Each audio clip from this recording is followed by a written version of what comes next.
आज हम मंजिल गुरुकुल में इसरो के बारे में संपूर्ण जानकारी प्राप्त करेंगे।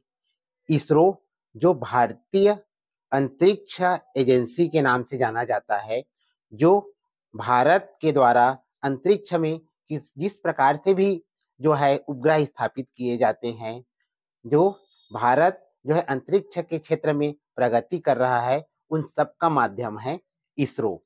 इसरो जिसे हम इंडियन स्पेस रिसर्च ऑर्गेनाइजेशन के नाम से जाना जाता है। पंडित नेहरू के प्रयास थे, उस समय वो भारत के प्रधानमंत्री थे। उसके प्रयास से जो है सबसे पहले भारतीय राष्ट्रीय अंतरिक्ष अनुसंधान समिति का गठन किया गया। भारतीय राष्ट्रीय अंतरिक्ष अनुसंधान समिति, जिन्हें हम इनको स्फेयर के नाम से जानते हैं। इस समिति को जो है धीरे धीरे डेवलप करके फिर इनको एक इसरो का रूप दिया गया और फिर बाद में इस समिति का नाम को जो है इंडियन स्पेस रिसर्च ऑर्गेनाइजेशन किया गया। तो इसकी जो शुरुआत है वो 1962 में किया गया है और उसके बाद जब इसे जब इसरो के नाम से जाना जाने लगा, तब उसके जो जनक है, उसके जो प्रथम जनक हैं वो है डॉक्टर विक्रम साराभाई, जिनका जन्म 12 अगस्त 1919 से लेकर 30 दिसंबर 1971 तक रहा। इसरो के जो प्रथम प्रमुख कहलाए डॉक्टर विक्रम साराभाई, जिन्होंने इसरो की स्थापना जो 1963 से लेकर 1971 तक वे उसके प्रमुख रहे, इसरो के प्रमुख रहे। और इसरो जिसका मुख्यालय जो है बेंगलुरु है, जो कर्नाटक में स्थित है। वर्तमान में अगर हम बात करें तो वर्तमान में जनवरी 2025 से जो है इसरो के 11वें प्रमुख अपना पदभार संभालेंगे और उनका नाम है डॉक्टर वी नारायण, जो निर्देशक हैं द्रव प्रणोदक प्रणाली केंद्र, जिसे LPSC के नाम से जानते हैं, तिरुवनंतपुरम वलियमाला। तो परीक्षा में कभी पूछ सकता है कि इसके पहले प्रमुख कौन थे, तो डॉक्टर विक्रम साराभाई। उसके 10वें प्रमुख कौन है, डॉक्टर S सोमनाथन। और अभी वर्तमान में 11वें प्रमुख कौन बनने वाले हैं, तो डॉक्टर वी नारायण। ये आप याद रखिएगा। साथ ही साथ इसरो के अनेक केंद्र हैं, जिनमें से विक्रम साराभाई अंतरिक्ष केंद्र जो तिरुवनंतपुरम में स्थित है, UR राव अंतरिक्ष केंद्र जो बेंगलुरु में स्थित है, सतीश धवन अंतरिक्ष केंद्र जो श्रीहरिकोटा में स्थित है, द्रवनोदन प्रणाली केंद्र वलियमाला जो वेलरीमाला बेंगलुरु में स्थित है, अंतरिक्ष उपयोग केंद्र जो अहमदाबाद में स्थित है, राष्ट्रीय सुदूर संवेदन केंद्र जो हैदराबाद में स्थित है। अक्सर इसमें से क्वेश्चन जरूर पूछा जाता है, इंडियन स्पेस की सबसे बड़ी खासियत क्या है। इंडियन स्पेस रिसर्च ऑर्गेनाइजेशन यानी इसरो की सबसे बड़ी खासियत है कि दुनिया जिस काम को करने में अरबों खर्च करती है, वो इसरो करोड़ों में जो है वो कर लेता है। यानी कि वही क्वालिटी, उससे बेटर क्वालिटी और अच्छे तरीके से कम समय में कम पैसों से जो है इसरो जो है अंतरिक्ष में उपग्रह को लॉन्च करता है, उपग्रह प्रक्षेपित करता है। और इसी वजह से इसरो की जो इमेज है वो पूरे विश्व स्तर पर दिनों दिन बढ़ती जा रही है, क्योंकि कम समय, कम खर्चा और अनेक सुविधाओं से लैस इसरो का उपग्रह जो है अंतरिक्ष में प्रक्षेपित होता है। पूरी दुनिया के देश जो है इसरो के लॉन्च व्हीकल से उपग्रह को प्रक्षेपित करने के लिए जो है इसरो का सहारा लेते हैं, क्योंकि बहुत ही कम खर्च में जो है उपग्रह को प्रक्षेपित करता है। एक साथ 104 उपग्रह को जो है इसरो ने अंतरिक्ष में प्रक्षेपित किया था। तो ये बहुत बड़ी उपलब्धि है। जैसे जैसे समय आते जा रहा है, बढ़ते जा रहा है, इसरो की उपलब्धियों का जो रिकॉर्ड है वो और बढ़ते जा रहा है। पूरे विश्व के जो अंतरिक्ष एजेंसी है वो अंतरिक्ष में पेड़ पौधे उगाने का प्रयास कर रहे हैं, बीज को अंकुरित करने का प्रयास कर रहे हैं। कई जो एजेंसियां हैं उन्होंने सफलता प्राप्त की है। जैसे अगर मैं नासा की बात करूं, जो अमेरिका की अंतरिक्ष एजेंसी है, उन्होंने अंतरिक्ष में हरी मिर्च, पालक, चीनी, गोभी, सरसों का पत्ता यानी कि सरसों की पत्ती, इन सब उगाने में सफलता प्राप्त कर ली है।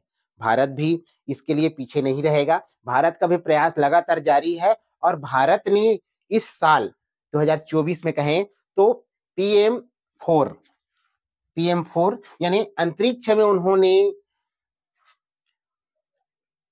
माइक्रोग्रेविटी में पौधे कैसे उगाते हैं, माइक्रोग्रेविटी में पौधे कैसे उगाते हैं, इनके लिए भी उन्होंने सफलता प्राप्त कर ली है। और वो जो है दुनिया के कुछ चुनिंदा अंतरिक्ष एजेंसियों में से एक हो गया है। तो इस साल अंतरिक्ष में जो पौधा उगाया गया उसका नाम है लोबिया की पत्ती। लोबिया की पत्ती जिसका जो बीज का अंकुरण है वो जल्दी से होता है, तापमान सहने की कैपेसिटी होती है और माइक्रोग्रेविटी में वो उग सकता है। तो इस साल लोबिया की पत्ती को जो है वहां अंतरिक्ष में उगाया गया 4 से 8 दिन में। अंतरिक्ष के क्षेत्र में इसरो ने एक हरित क्रांति की शुरुआत कर दी।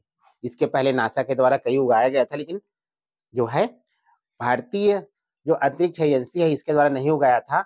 जब उन्होंने लीबिया की जो पत्ती उगाने में सफलता प्राप्त की, तब इंडियन स्पेस रिसर्च ऑर्गेनाइजेशन यानी इसरो का अगला लक्ष्य जो है वहां पालक की सब्जी यानी कि पालक को उगाने की प्रयास रहेगा। यानी उसकी उम्मीद और बढ़ गई है कि अगला हमारा टारगेट वहां पर पालक पत्ती उगाने की रहेगी। और इस तरह से 2024 में इसरो ने एक बहुत ही शानदार सफलता प्राप्त की। आइए और बताते हैं कि इसरो ने 2024 में क्या क्या सफलता प्राप्त की, किस किस में उसका दबदबा रहा। सबसे पहले गगनयान मिशन।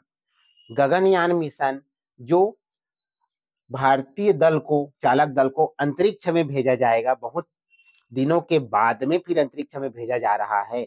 तो इसे गगनयान मिशन एक बहुत बड़ी उपलब्धि है। NGLV पुनः प्रायोज्य रॉकेट अर्थात अगली पीढ़ी का प्रक्षेपण यंत्र। पहले SLV आया, PSLV आया, उसके बाद अब NGLV लॉन्च व्हीकल आया और इसको पुनः कर सकते थे। इसमें क्या होता था कि अंतरिक्ष एजेंसी में जो लॉन्च व्हीकल जाता था उसका एक बार उपयोग होने के बाद फिर उसको समुद्र में गिरा दिया जाता था, लेकिन अब ऐसा नहीं है। अब उसको हम पुनः यूज कर सकते हैं, ये बहुत बड़ी उपलब्धि है। तीसरा है इसमें मान के 1 जनवरी 2024 को PSLV C58 से एक्सरे पॉलीमीटर सैटेलाइट को लॉन्च किया गया, जिसे एक्सपोर्ट सेट कहते हैं। इसमें क्या किया गया, इसमें एक्सरे का उत्सर्जन करके अंतरिक्ष आधारित ध्रुवीकरण माप का अध्ययन करना है। और ऐसा करने वाला जो है इसरो का यह पहला उपग्रह है जिनको देश के लिए उन्होंने समर्पित किया। इसके पहले जो है एक्सरे के तरीका से अंतरिक्ष आधारित ध्रुवीकरण माप का अध्ययन नासा ने किया था। नासा का जो इस सैटेलाइट का नाम है XPI है। उसके बाद ये दूसरा एजेंसी है इसरो जिन्होंने जो है एक्सरे उत्सर्जन से अंतरिक्ष आधारित जो है ध्रुवीकरण माप का अध्ययन करने के लिए अपनी सैटेलाइट भेजा है। ये भी बहुत बड़ी उपलब्धि है इसरो के लिए। इसके साथ साथ आदित्य एल जिन्हें 12 सितंबर आदित्य मिशन यानी कि सूर्य के बारे में जानकारी एकत्र करने के लिए जो भारत का मिशन है, पहला मिशन है, वो 12 सितंबर 2023 को लॉन्च किया गया था। और ये जो है स्टेप बाय स्टेप जो है L1, L2, L3 ऐसे पहुंचते हुए ये 6 जनवरी 2025 को 1.5 मिलियन किलोमीटर की दूरी तय करने के पश्चात वो एल बिंदु पर पहुंच गया है, जहां पर से सूर्य का मिशन है, सूर्य का, उसके तापों का, उसमें होने वाले परिवर्तनों का, सौर भूकंपों का यानी सौर तूफानों का वो पूरी तरह से अध्ययन करेगा और अध्ययन करने के बाद में फिर उसकी जानकारी वो भेजेगा। इसकी तीसरी उपलब्धि है पुष्पक RLV-LEX। ये पुष्पक जो हेलीकॉप्टर है उसको बिना पायलट के सटीक रूप से लैंडिंग कराने की जो प्रक्रिया है उसको पुष्पक के नाम से जानते हैं, पुष्पक। और इसमें है RLV के द्वारा यानी कि रीयूजेबल लॉन्च व्हीकल किया गया है। इसकी जो शुरुआत थी वो RLV-LEX यानी कि 2023 में किया गया था और इसके स्टेप बाय स्टेप जो इसका जो प्रोसेस है, प्रयोग है, वो किया जा रहा है। और यह जो है वो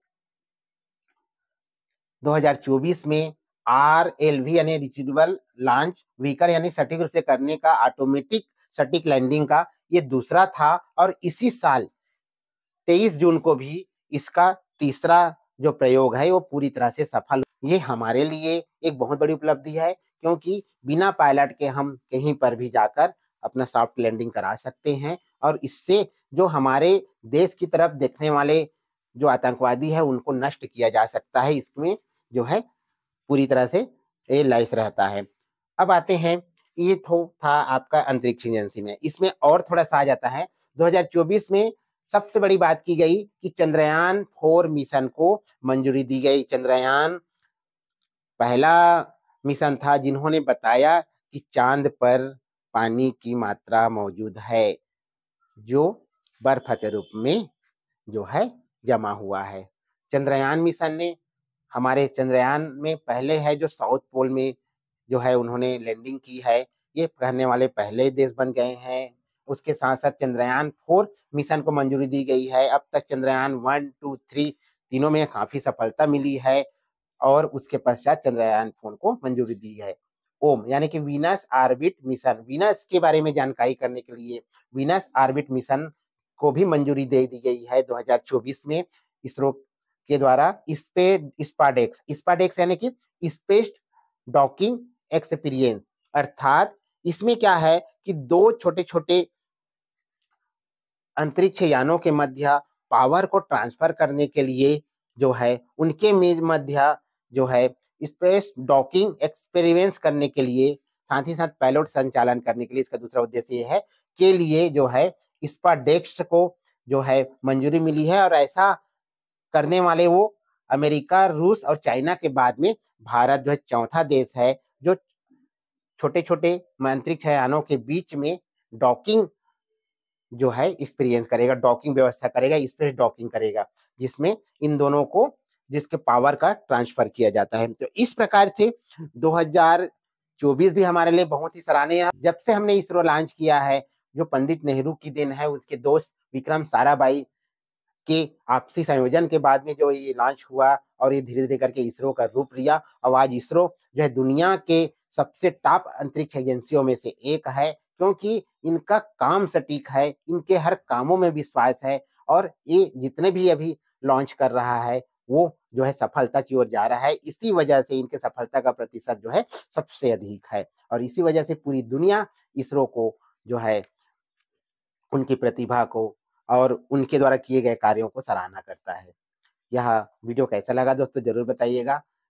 मंजिल गुरुकुल यूट्यूब पर इसरो के बारे में एक और वीडियो अपलोड बहुत पहले हो चुका है। ये मेरा दूसरा वीडियो है जिसमें वर्तमान परिस्थितियों के बारे में जानकारी दी गई है। इसे अधिक से अधिक लोगों तक शेयर करें और मेरे मंजिल गुरुकुल यूट्यूब को सब्सक्राइब करें। धन्यवाद।